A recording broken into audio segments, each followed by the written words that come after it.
Hi, my little chirps, my marvelous minds. Today is not a regular story time. To sit back and wait, we'll have fun, you'll see, because today's topic is all about poetry.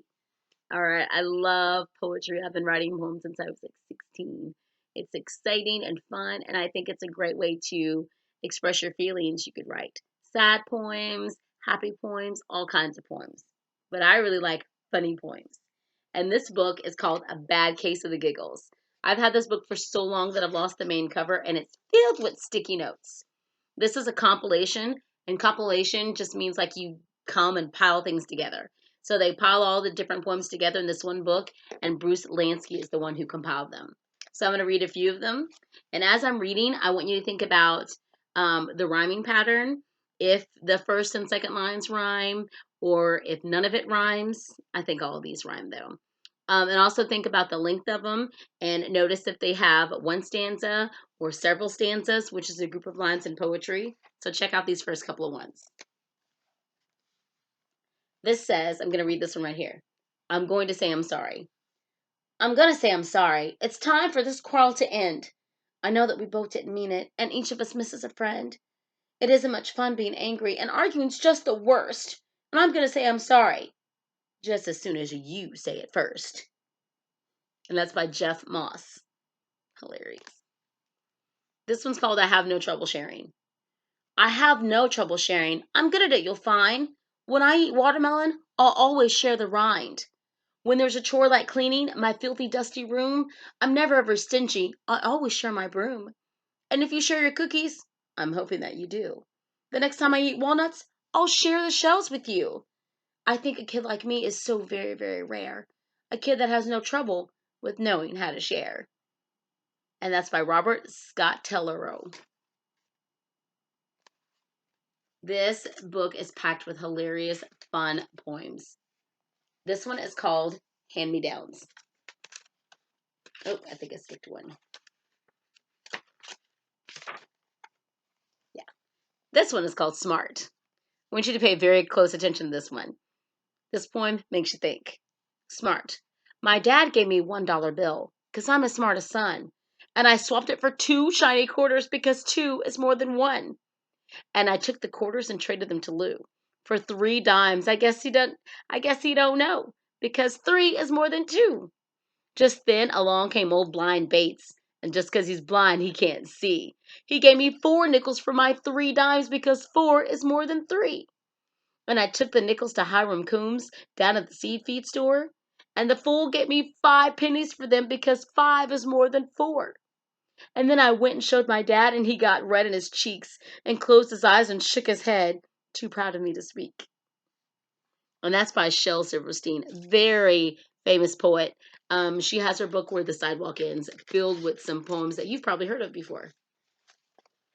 This next one's called Hand-Me-Downs. Hand-me-downs. I'm always wearing hand-me-downs. I don't get stuff that's new. My mom won't take me shopping. I don't know what to do. The dresses always fit me, but high heels give me blisters. It's not that easy growing up a boy with older sisters. And that's by Bob Zanger. Poor kid. Notice that was only one stanza in that poem. Okay.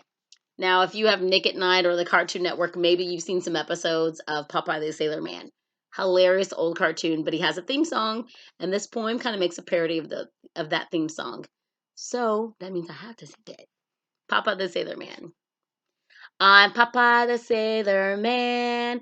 I live in a moving van. I go where I'm sent and I save on the rent. I'm Popeye the Sailor Man. I'm Popeye the Sailor Man.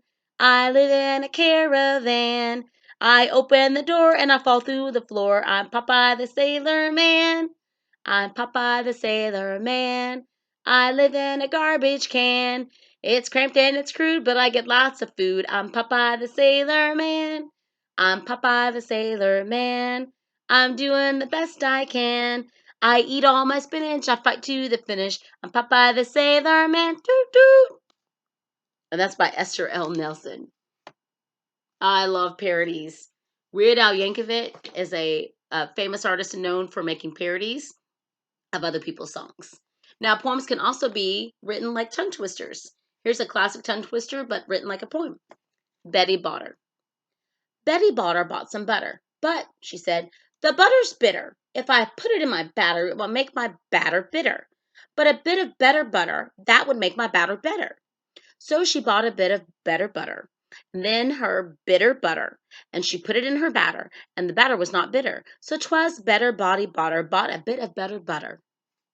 Love tongue twisters are so much fun. And that says it's written by Anonymous, which means they don't know who wrote it. It's just classic. It's been out there for many, many years. And here is the last one I'm going to read. This is called Row, Row, Row Your Boat. I bet you know the song. Row, row, row your boat gently down the stream until you hit the waterfall and then you start to scream. That's by Bill Dodds. Poetry is an awesome way for you to express yourself. Like I said in the beginning, you can write happy poems or sad poems, scary poems, whatever you like, because that's what I want you to do. I want you to write a poem. It could be free verse, which means it doesn't have a rhyming pattern. It could be rhyming. It could have one long stanza, or you can break it up into different stanzas. Remember, a stanza is a group of lines in a poem. And the great thing about poems is you don't have to necessarily have punctuation.